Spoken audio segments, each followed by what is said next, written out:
नमस्कार दोस्तों, स्वागत है आप सभी का आपके अपने चैनल द रिटेल इन्वेस्टर में।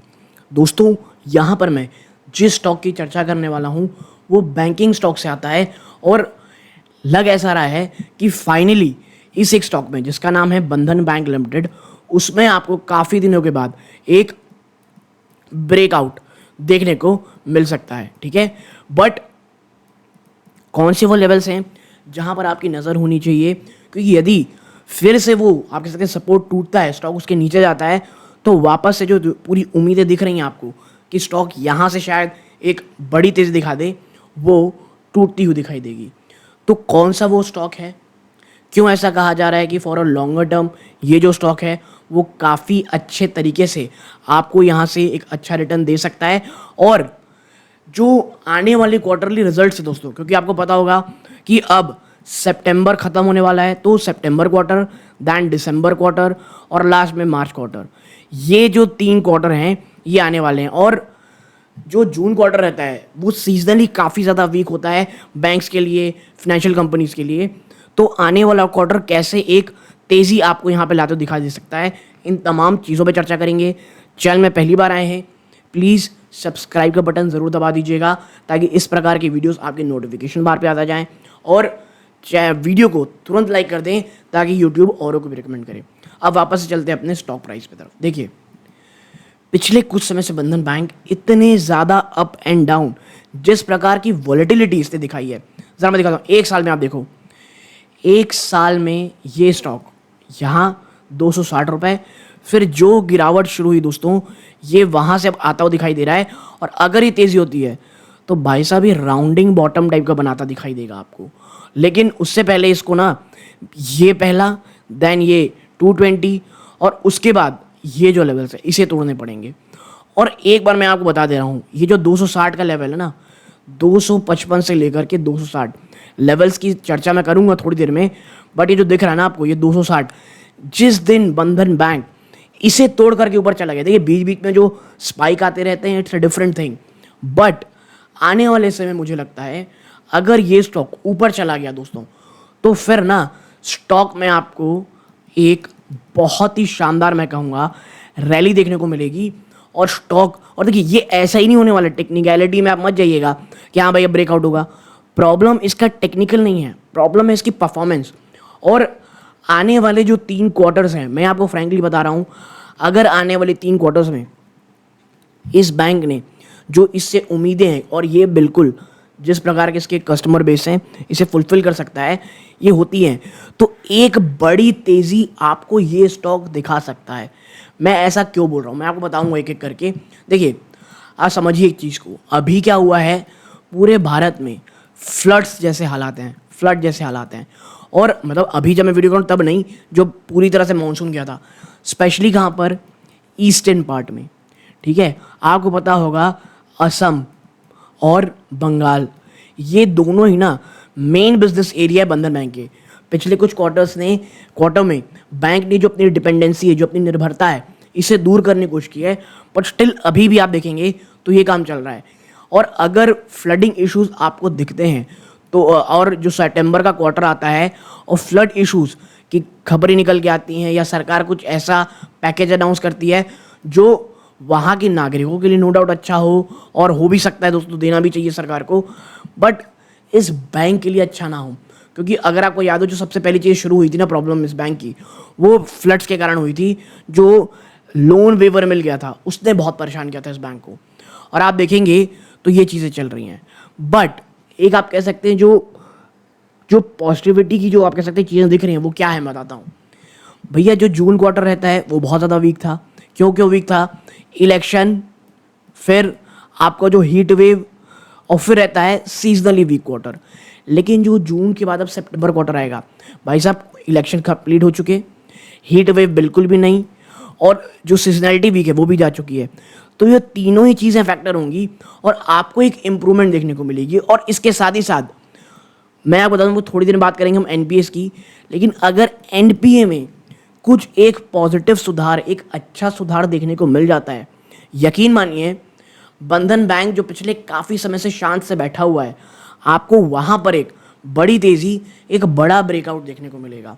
ठीक है, और देखिए पिछले 1 साल में तो मैंने चर्चा की, पिछले 5 साल में तो स्टॉक ने 60%, जी हाँ, और यहाँ कोई भी नहीं हुई है, पिछले 5 सालों में स्टॉक ने 60% जो अपनी वैल्यू है वो पूरी की पूरी खो दी है। आप देखें ये गिरावट, बीच में एक जंप 400 रुपये का, और फिर ये नीचे ही नीचे जा रहा है, कहीं से भी ऊपर आते हुए दिखाई नहीं दे रहा। तो आने वाले जो 3 क्वार्टर्स हैं वो आपके दिमाग में होने चाहिए। बट अगर आप ये कह रहे हैं कि नहीं भाई मैं तो बहुत ही शॉर्ट टू मीडियम टर्म हूँ, मुझे बस एक स्विंग ट्रेड लेना है, पोजिशन ट्रेड लेना है, तो क्या? तो देखिए उसके लिए यहाँ कहा गया है कि जो लास्ट कह सकते हैं प्राइस था वो 207 रुपये के आसपास था। 198 का आपको स्टॉप लॉस लगाना है, 235 का टारगेट की बात कही जा रही है। आप देखें जो प्राइवेट बैंक स्पेस है ये कुछ मोमेंटम साइन दिखा रहा है दोस्तों, स्पेशली बंधन बैंक जो स्ट्रॉन्ग साइन ऑफ एक्यूमुलेशन दिखा रहा है, और इसने बहुत ही ज़्यादा स्ट्रॉन्ग वॉल्यूम दिखाए हैं पिछले 2 महीनों में। और जो प्राइस का कंसोलिडेशन है जो एक समय बहुत लंबा लंबा हुआ करता था वो बहुत नैरो रेंज में चल रहा है, और एक ब्रेकआउट किसके ऊपर, 211 रुपये के ऊपर एक स्ट्रॉन्ग मोमेंटम को 230 से 240 ले जा सकता है। और देखिए मैं मानता हूँ बंधन बैंक ने जब भी तेज़ी दिखाई है ना, ये स्टॉक 230 से लेकर के 240 तक नो डाउट गया ही गया है।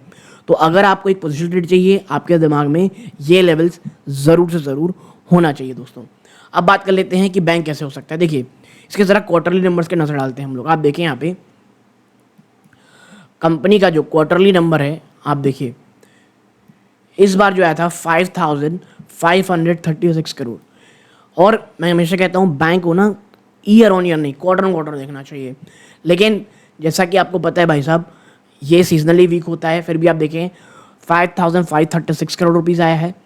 साल दर साल में बहुत ही शानदार बिजनेस था और सब चीज़ें बहुत अच्छी दिखी आपको, लेकिन प्रॉब्लम क्या हुई, क्वार्टर ऑन क्वार्टर आपका एनपीए 4.23% हो गया, और नेट एनपीए आपका, ग्रॉस एनपीए माफ़ कीजिएगा, 4.43, ईयर ऑन 1.15 हो गया। नेट एनपीए में तो आपकी गिरावट हुई है बहुत ज़्यादा, और ग्रॉस एनपीए में भी गिरावट हुई है, बट मुझे ये लगता है क्वार्टर ऑन क्वार्टर जो एनपीए आया, और जब आपके बैंक का ट्रैक रिकॉर्ड अच्छा ना रहा हो ना, तो ये चीज़ें भी बहुत ज़्यादा डराती हैं निवेशकों को। और इसीलिए मैं कह रहा हूँ स्पेशली बंधन बैंक जैसे बैंक के लिए, अगर ये आने वाले समय में आपको अपना एनपीए सुधारते हुए दिखाई दे जाते हैं, तो मुझे ये लगता है कि उसके बाद जो रैली होगी स्टॉक को एटलीस्ट 250 के तक तो लेके ज़रूर जाएगी, क्योंकि साइकोलॉजिकली आप देखोगे 250 कोई छोटा मोटा रेजिस्टेंस नहीं है, ह्यूमंगस रेजिस्टेंस है, ठीक है। और अगर हम बात करें कि भी बड़े इन्वेस्टर का क्या कहना है, जैसे FIIs DIIs हो गया, तो देखिए ये इनका जून क्वार्टर का है, कोई रिसेंट ट्रेड आप देखोगे तो यहाँ पे आपको देखने को मिलेगी क्या, फरवरी में जो डेजिग्नेटेड पर्सन उन्होंने 321 में एक एवरेज में सेल की थी, लेकिन फरवरी 2022 की है, जो जिस चीज़ को बीते 2 साल ज़्यादा हो गया, तो अभी करेंटली कोई आपको बहुत बड़ा ट्रेड देखने को नहीं मिलेगा। आप देखें FIIs ने ना जो अपनी होल्डिंग है वो तो घटाई है, ठीक है, बट DIIs ने अपनी होल्डिंग को काफ़ी अच्छी बढ़ा ली है, 15% के भी ऊपर ले गए हैं। कैसे, आप ज़रा देखें यहाँ पे FIIs, ये देखिए क्लैडियम इन्वेस्टमेंट PD, और इन्होंने अपनी जो आप कह सकते हैं चीज़ जो बड़ी बड़ी होल्डिंग है वो रखे हुए हैं इन्होंने, और जो एक फ्रेश एंट्री है मैथ्यू इमर्जिंग मार्केट ने उन्होंने इसमें की हुई है, बट ओवरऑल आप देखेंगे तो सेलिंग है। DIIs को देखते हैं तो आप यहाँ पाएंगे LIC ने अपनी होल्डिंग को अभी भी 3.69 रखी हुई है, SBI ने 1.82% रखा हुआ है, तो LIC और SBI दो लोगों ने अभी भी इसमें अच्छा खासा स्टेक अपना रखा हुआ है। Then Tata flexi cap fund ने भी फ्रेश एंट्रीज में लेती दिखाई दे रहे हैं आपको 1.31% में, तो DIIs का एक बड़ा फंड टाटा फ्लेक्सी वो यहाँ पे नई एंट्री ले रखे हैं, और टाटा AII भी 1.07% है। इसके साथ ही साथ अगर मैं आपको बताऊँ 1 मिनट, इसे हम थोड़ा बंद कर लें, पब्लिक की जो होल्डिंग है वो काफ़ी हद तक बढ़ी हुई है, ठीक है, और पब्लिक में भी आप देखेंगे तो कोई ऐसा बड़ा नाम आपको नहीं दिखेगा। बट मुझे ये लगता है ओवरऑल कि अगर आप शॉर्ट टू मीडियम टर्म आए थे तो जो ये स्टॉक है जो मैंने बताई उसकी चर्चा की, और यदि आप थोड़ा रिस्क लेते हैं और आप लॉन्ग लेते हैं, तो मैं बता रहा हूँ आपको मोस्ट ऑफ द केसेस जो वर्स्ट केस सिनेरियो था बंधन बैंक का एक बार जा चुका है, और 180 to 189 माफ़ कीजिएगा 180 to 190 ये जो लेवल्स है ना ये बहुत इंपॉर्टेंट है। इसको निचले स्तरों में तोड़ पाने के लिए अब मुझे लगता है बंधन बैंक के जो नंबर्स हैं उसे बहुत ज़्यादा ख़राब होने पड़ेंगे। हाँ, बाज़ार आपको दिख रहा होगा बहुत ऊपर ट्रेड कर रहा है, बहुत ऊपरी स्तर में ट्रेड कर रहा है। ये एक चीज़ है, क्योंकि निफ्टी अपने ऑल टाइम हाई में ट्रेड कर रही है और बंधन बैंक में एक काफ़ी अच्छा मोमेंटम दिख रहा है। अगर बाज़ार में गिरावट होती है और बंधन रिजल्ट ख़राब लाते हैं, तो ये दोनों कॉम्बो की जो गिरावट होगी ना, वो बहुत ही भयानक होगी। तो ये चीज़ एज इन्वेस्टर आपको दिमाग में रखनी है। बट बंधन बैंक में जैसे कहा कि एक बहुत बड़ा ब्रेकआउट हो सकता है, तो जी हाँ, चांसेस दिख रहे हैं। Everything is looking pretty good. आने वाले दिनों में पता चलेगा ऐसा होगा कि नहीं होगा। बट हाँ, स्टॉप लॉस आपके सामने है, आप लेना चाहें ले सकते हैं। यहाँ पर कोई भी बाइंग और सेलिंग की रिकमेंडेशन नहीं थी दोस्तों। जो आर्टिकल में अवेलेबल था, जो चीज़ें अवेलेबल थी इन्फॉर्मेशन नेट में, वो मैं आपके साथ शेयर किया हूँ। कोई भी पोजीशन बनाने से पहले अपने वित्तीय सलाहकार सलाह ज़रूर लीजिएगा। ये सूर्यकांत है। जय हिंद।